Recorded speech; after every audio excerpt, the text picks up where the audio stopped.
Buenos días, estimados alumnos. Mi nombre es Giovanni Meneses Flores.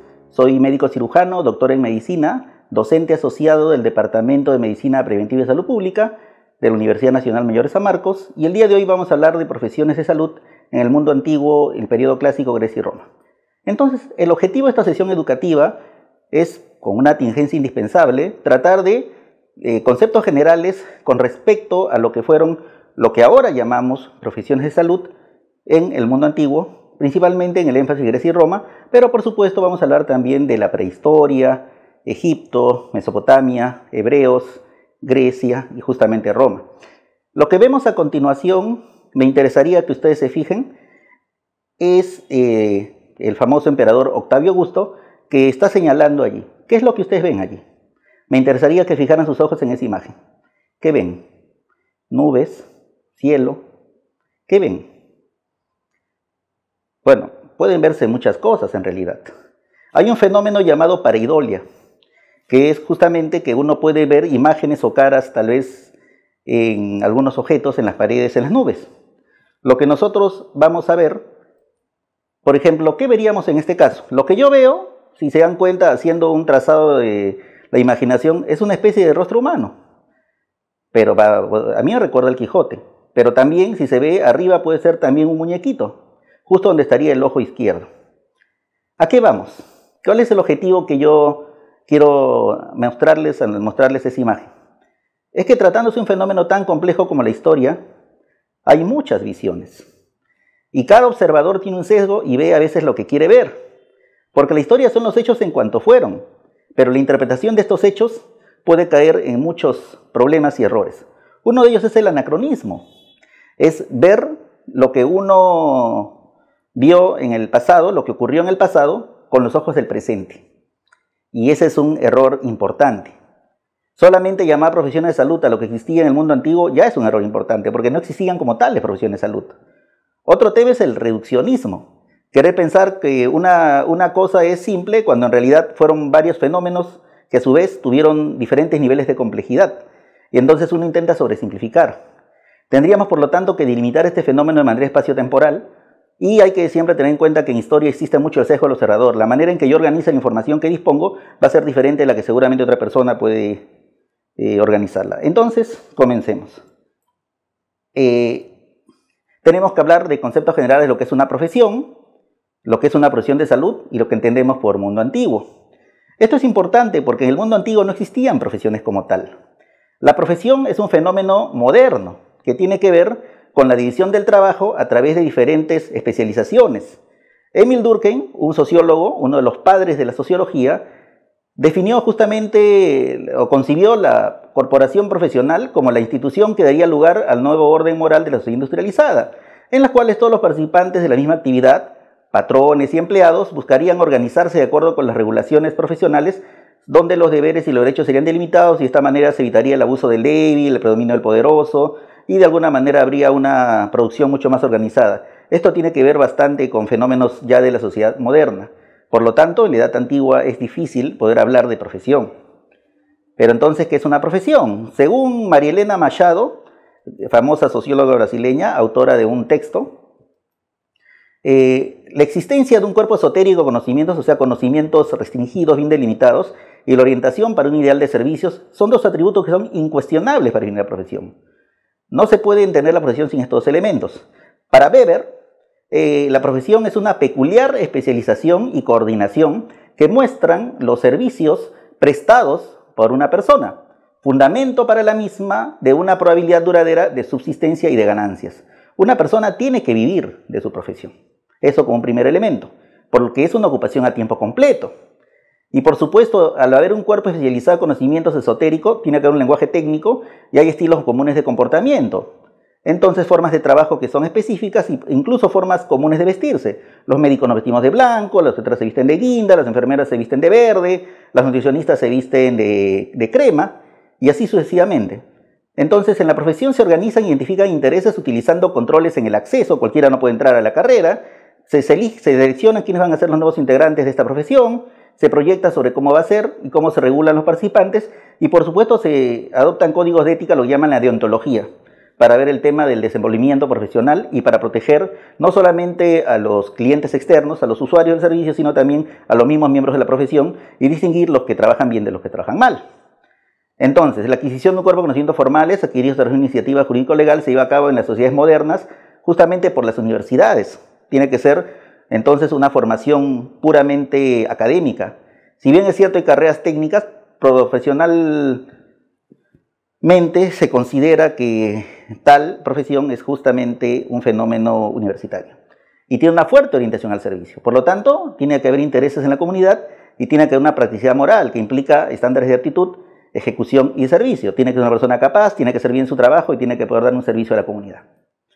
Entonces, tiene que haber también un logro y mantenimiento de la autonomía. Esta persona tiene que poder desempeñarse dentro de ciertos límites de acción, que en comparación con los existentes en la Edad Media se exacerbó en las profesiones médicas como una función de su creciente especialización. No hay dependencia de la Iglesia, no hay dependencia del Estado más que de una manera en cuanto a la regulación, pero no hay una manera demasiado rígida como aquí existió en la Edad Media. Entonces, como entendemos, este es un fenómeno puramente moderno. Por lo tanto, por hablar de profesión en la Edad Antigua es una licencia bastante grande. Porque profesión ha significado una promesa solemne de dedicación a una actividad, y en la antigüedad se reconoció solamente como tales a los médicos, religiosos y jueces. Por eso las universidades generalmente tenían 3 o 4 facultades: medicina, teología, derecho, y por ahí humanidades. Las demás actividades humanas, independientemente o no de su relevancia económica o social, se consideraron oficios. Posteriormente, ahora consideramos como profesión de salud a varias otras, aparte de la medicina: la enfermería, la obstetricia, la nutrición, la tecnología médica, la odontología, ¿no? Hay toda la psicología, según algunos otros. Hay toda una gama de disciplinas que se consideran actualmente profesiones de salud. Ahora, en el mundo antiguo, ¿qué entendemos por el mundo antiguo? La historia es un proceso complejo que tiene que ver con bastantes fenómenos que prácticamente empiezan desde la aparición del ser humano, hace más o menos entre 3 y 4 millones de años. Pero podemos hablar de historia cuando ya hay una manera de un registro de los eventos. Y esto, por lo tanto, empieza básicamente con Egipto, las culturas mesopotámicas, los países históricos del Asia Occidental, lo que venía a ser justamente los hebreos, los hititas, los pueblos del mar, ¿no? Los filisteos, y posteriormente Grecia y Roma. Entonces, en la prehistoria, ¿qué pasó? Durante este tiempo no había un concepto claro de qué es lo que originaba la salud y la enfermedad. La gente no sabía por qué la gente se enfermaba. Entonces se creía que era debido a un pecado divino. Eso se creyó incluso hasta en Mesopotamia.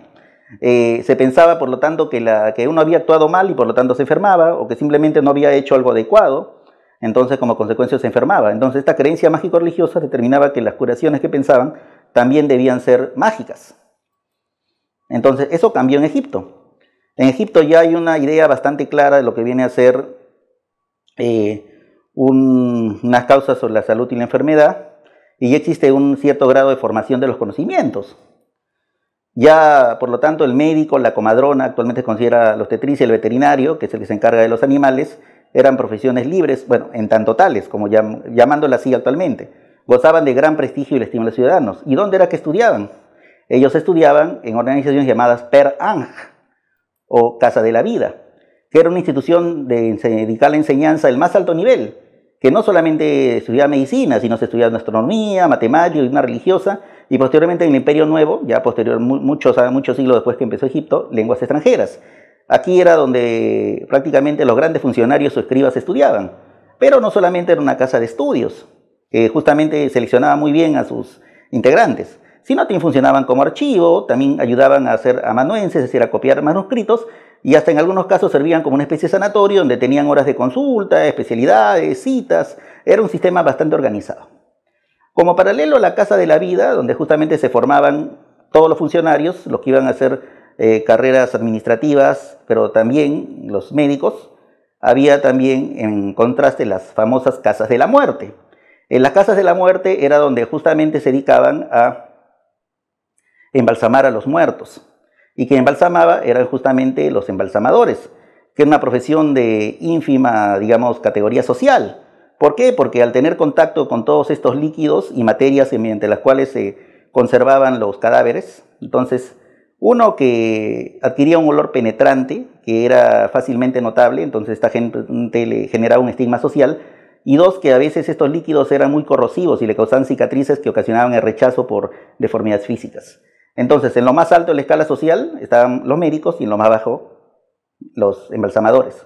Entonces, estas dos, que actualmente podríamos considerar como profesiones, estaban muy diferenciadas, muy separadas y casi ni se asociaban, lo que era un problema porque justamente el conocimiento anatómico lo desarrollaban los embalsamadores que tenían contacto con el tema de los muertos para poder prepararlos. Y esto originó que el conocimiento anatómico no desarrollara en los vivos y hubiera, por lo tanto, un desarrollo bajo del conocimiento anatómico en Egipto.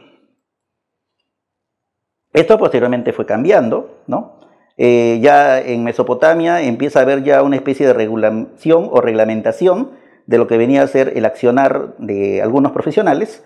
Para empezar, dividía la sociedad en tres clases: hombres libres, los awilum, los siervos o muskenum, y los esclavos o guardum. Y esto realmente en el código de Hammurabi, que es esta estela que vemos aquí, se ve como, por ejemplo, el dios Shamash le otorga las leyes a Hammurabi, un rey mesopotámico. Y entre estos en realidad no son propiamente leyes, pero son edictos o maneras en que procedió Hammurabi, que de alguna manera se constituyen actualmente en equivalente a las leyes. Si bien es cierto, en Mesopotamia el concepto de la ley era mucho más limitado que el de ahora, no tenía conceptos tan generales, no estaba en el tema del derecho kelseniano. Y por lo tanto los honorarios de los médicos variaban según se tiene un hombre libre o un esclavo, los salarios varían según la naturaleza de los trabajos, pero por supuesto había temas, por ejemplo, responsabilidad profesional, el funcionamiento judicial, cómo se realizan las apelaciones y cuáles eran las penas. A veces las penas eran muy rigurosas. Decía, por ejemplo, si un médico trata a una persona, esclavo o hombre libre, con las úlceras que tiene en la piel, con un punzón de bronce, y esta persona muere, entonces se le cortarán las manos a los médicos. De tal manera que hay una reglamentación de este tipo. Posteriormente en la cultura hebrea, había un concepto de salud que tenía que ver mucho con el higienismo. ¿Qué es el higienismo? Hablaremos después de eso. Es decir, con los lavados sacerdotales. Había justamente en Crónicas, se menciona la construcción frente al templo de Jerusalén de un mar de bronce, que es esta edificación que vemos, donde se hacían las abluciones rituales, la limpieza, para poder realizar los ritos. Pero tiene que ver mucho con el tema de la prevención, la limpieza, algunas concepciones, digamos, higiénico-sanitarias, sobre, por ejemplo, qué comer, qué no comer, cómo hacer cuando la mujer tenía menstruación, cómo arreglarse o no. También se menciona a partir de, justamente en la Biblia, de 1700 a.C., algunas comadronas hebreas conocidas, como Fuá o Sifrá, que gozaban de una gran consideración distinguida y prestigio social, y esto hacía que sus servicios en la corte y en las damas le hacía frecuentar las casas y palacios y el trato con altas dignidades y mandatarios. Posteriormente, en la medicina griega tuvo diferentes periodos con gran superposición de ideas y roles. Al principio, por ejemplo, existía, digamos, algún concepto mágico religioso que tuvo que ver con las asclepiades. Aquí ven, por ejemplo, una de las asclepiadas, la asclepia de Kos. ¿Qué eran las asclepiades? Eran lugares de sanación donde la gente iba a curarse, pero que eran asimismo también lugares de reposo, parecidos a los balnearios actuales. El punto de vista digamos, de la obstetricia, la ley ateniense exigía que las maya o comadronas, mayai, ¿no? Debían haber sido madres y no estar ya en edad de procreación. Hubo grandes, digamos, comadronas muy conocidas, como la madre de Sócrates, por ejemplo, ¿no? También el caso de los hombres, había una reglamentación clara de que solamente los hombres podían digamos, dedicarse a la medicina. Uno de los casos conocidos es la famosa médico Agnórice, que Agnórice era una mujer que se disfrazaba de hombre para ejercer la medicina. Fue descubierta, fue castigada, fue sometida a juicio. Más bien la presión de las mujeres atenienses con sus esposos fue lo que hizo que ella fuera liberada y de ahí pudiera ejercer la medicina y vestir como quisiera. Pero en realidad había una fuerte inequidad de género allí. Entonces, ¿quién era Asclepios? Asclepios era un héroe o dios de la medicina, hijo de Apolo según la leyenda. Estas varían constantemente sobre cuál es el origen de Apolo. La más conocida dice que era hijo de Apolo y de Coronis, que era una mujer, hija de un rey, y que ella aparentemente le fue infiel a Apolo, entonces Apolo la mandó, digamos, la mató, pero justamente estaba esperando a Asclepios, que era hijo de Apolo. Entonces en la pira él se dio cuenta que estaba embarazada, entonces la sacó del vientre de su madre, prácticamente la cesareó, y entonces prácticamente algunos dicen que la puso al cuidado de un dios, y posteriormente lo pone al niño cuando ya es menor a ser instruido por el centauro Quirón, que conocía mucha medicina antigua. Y entonces llegó a desarrollar grandes poderes, llegó prácticamente a tener tanto poder que supuestamente resucitaba hasta los muertos, motivo por el cual Zeus lo mata de un rayo. Pero posteriormente es resucitado y supuestamente pasa a ser parte de una constelación del Serpentario. Se le atribuyen clásicamente dos hijos, los médicos Podalirio y Macaón. Podalirio era más clínico y Macaón era más cirujano, que son mencionados en la Ilíada. Según la Ilíada, Macaón muere en una de las batallas. Crónicas posteriores le dan una esposa, Epíone, y varias hijas, como Aceso, que tenía que ver con la curación, Yaso, que tenía que ver con el proceso de preparación, Panaquea, que tenía que ver con todos los recursos medicinales, Egle, que también tenía que ver de alguna manera con la curación, y Gia o Igeia, que algunos consideran que es la diosa de la prevención, de cómo evitar la enfermedad. Y entonces por eso se separa entre la Panaquea y Liqueia, ¿no? Hay un texto conocido de Chambers sobre eso, ¿no? Que justamente trata de separar el punto de vista curativo de la medicina, la Panaquea o Panaqueia, y el punto de vista preventivo promocional, la higiene o la salud pública, como mencionamos ahora, ¿no? Que algunos dicen algunos quieren ver que esto tenía que ver más que nada con el trabajo de la enfermera. Bueno, es un tema que da para debate, ¿no? Pero entonces, ¿qué eran los Asclepeions? Este es el Asclepeion de Epidauro.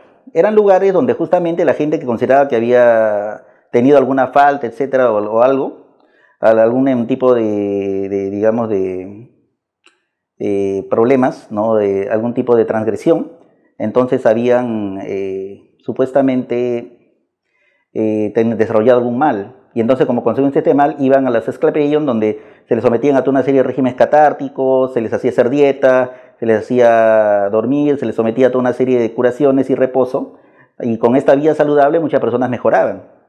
Dentro de estos Asclepeion, uno de los más conocidos es el Asclepeion de Cos, que lo mostramos hace algunos momentos, ¿no? Que es esto. Ese es el Asclepeion de Cos. En ese Asclepeion de Cos es donde justamente se crió Hipócrates, que se considera el padre de la medicina, y fundó la escuela coica, que es una escuela muy basada en la clínica, en la observación y en la inferencia causal, ¿no?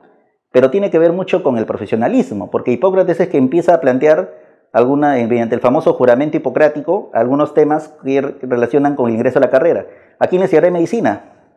A mis padres. Y los padres le enseñan a los hijos.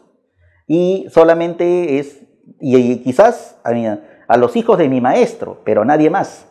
Eso es lo que dice en el juramento hipocrático. Juro por Apolo Médico, por Higia y por, digamos, y por todos los dioses y diosas poniendo el testigo, que enseñaré a mis hijos, digamos, y a todos los hijos de mi maestro, por nadie más. Temas sobre la conducta profesional, qué debía hacer el médico que cuando entrara a curar, que no tratara con distinción a la gente. Había mucha separación entre la medicina y la cirugía. La medicina se encargaban algunos, digamos, otras personas que eran sobre todo un oficio manual. Los barberos usualmente se dedicaban de hacer los temas quirúrgicos. Entonces los médicos usualmente solo ven tratamiento, digamos, medicamentoso, con hierbas, etc. También había una influencia bastante importante de la dieta, y había justamente algunas cosas que no debía hacer. Cuando llegara a una casa no debía tener relaciones sexuales con las personas que estaban allí. Esto que suena actualmente paródico o absurdo, era algo que debía haberse hecho en algún momento, por eso es la necesidad de la reglamentación. Y por supuesto decía, y si realizo todo esto, entonces me sean concedidos todos los honores y gracias. De lo contrario, sucédame lo contrario. O sea, se menciona algún tipo de castigo por lo menos moral. En Roma había toda una serie ya de médicos propiamente formados. Médicos técnicamente formados en una escuela, libres en la práctica de profesión, muchos procedentes de Grecia. Médicos públicos contratados por la ciudad para cumplir funciones iniciales forenses, que no necesariamente pertenecían al grupo anterior. Especialistas que muchas veces pues eran estos oficios. Los cirujanos, los dentistas, los oculares que encargaban problemas de los ojos, por ejemplo, y que aparecieron en Egipto inicialmente y luego se extendieron a toda la Roma imperial. Luego, esclavos médicos, o a veces libertos, que atendían a las personas más pobres. Había una diferencia entonces entre los médicos hombres libres y médicos esclavos. Los arquiatras, que básicamente eran gente que por cuestión honorífica les daban básicamente este título. Por ejemplo, el médico de Nerón, del emperador, que en realidad pues eran gente que tenía muy alto, digamos, estatus social, pero prácticamente tenía muy poco trabajo. Y médicos contratados por algunas funciones específicas, como médicos del circo, militares, gladiadores, entre ellos Galeno, por ejemplo, ¿no? Que es otro de los puntos de la medicina que tiene una, digamos, importancia bastante grande, debido a que el tema de cómo se desarrolla la doctrina moral y cómo logró perfeccionar todo un tema de la fisiología del cuerpo humano, que fue respetado por muchísimos años. Y el desarrollo de la anatomía que él aprendió con los gladiadores, que posteriormente pues tuvo una influencia bastante importante hasta que fue posteriormente de alguna manera rebatido por Andrés Vesalio, todavía con su De Humani Corpore Fabrica en 1543. Pero en realidad, aparte de esto, existían comadronas, las obstetrix o matrix, que tenían que ser mujeres que idealmente deberían pertenecer a la nobleza, que debían ser bastante discretas, que debían ser bastante dignas.